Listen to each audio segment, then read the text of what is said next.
First and foremost, I want to give all honor, praise, and glory to the Most High Yahweh, also the true Holy Black Messiah, King of Kings, royalty himself, Yahweh Shah, Amashiach. Also the final fathers of the truth out of one west. This Father King's going to run back and get you another lesson. The name of this lesson is going to be America Was Built Off Racism. This is a very interesting topic that they asked President Joe Biden. It says, "Was America built off? Was America's is America racist?" And I want to just go into it, and I'm gonna pick up a couple of scriptures and let it play. Go out and build billions of dollars worth of highways. Start off at 135. There's a reason are racist, but I think after 400 years, African Americans have been left in a position. I'm gonna start off on 135. Full topic.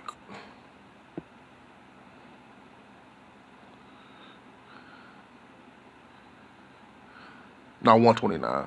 No, I don't think the American people are racist.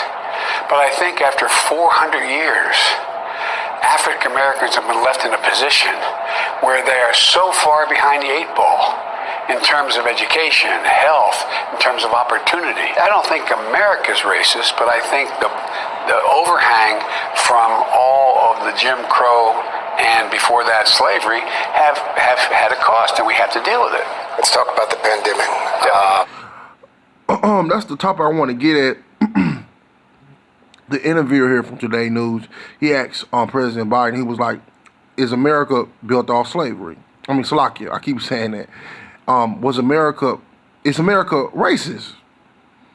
And of course, Biden kind of ducked across the question here. He kind of stirred away from the topic a little bit.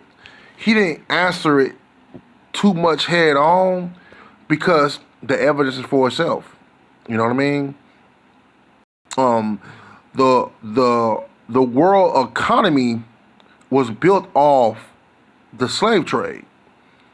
That's why when you read the terminology of the transatlantic slave trade, it means what it said. The transatlantic slave trade would mean it built a whole world economy.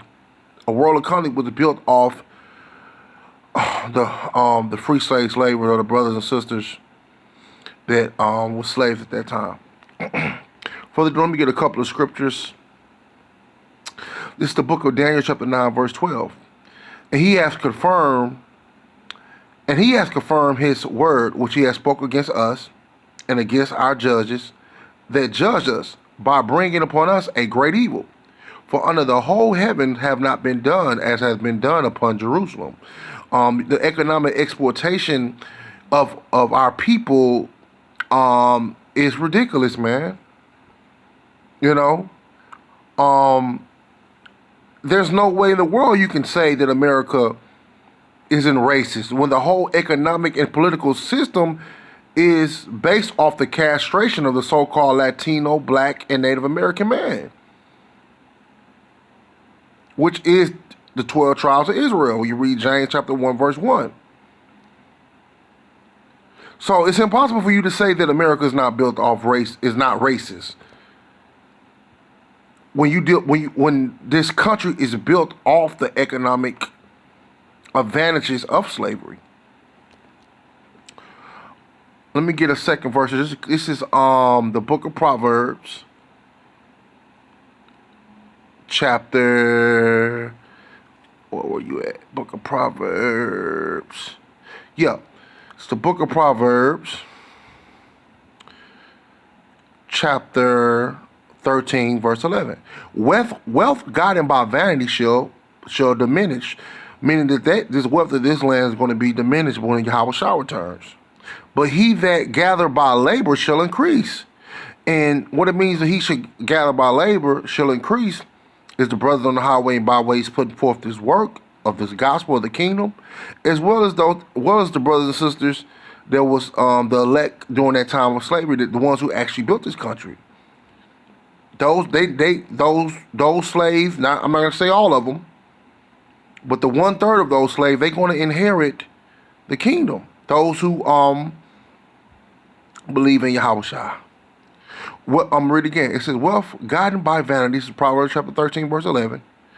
Wealth gotten by vanity shall be diminished, but he that gathereth by labor shall increase. Let's talk about the hopeful elect and the 1/3. Alrighty. And I'm gonna get one more verse. I'm going to close it out here. So obviously this question had to be answered. Had to be, because it's pretty much a question that's straightforward. It's not a straw man question. Because this topic is heavy right now in this time, because the truth is coming out. You're seeing all the mass murders of our people by crooked, wicked cops. And you also seeing the truth and this gospel being played out to the fullest. And you seeing the prophecies coming to light right before your eyes.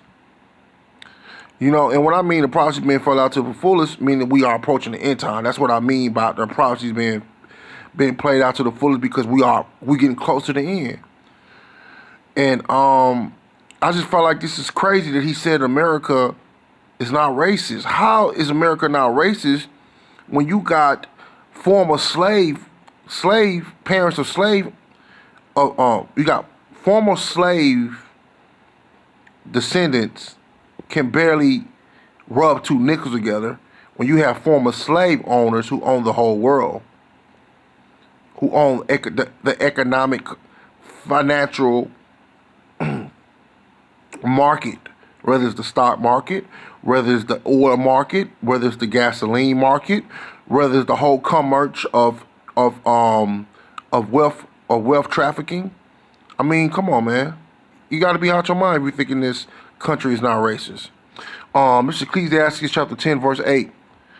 But because this Ecclesiastes chapter 10, verse 8 in the Apocrypha, because of the unrighteous dealing, injuries, and riches got by deceit. How did they get this wealth? Because they come with this false image of Christ. The kingdom is translated from one people to another. You know?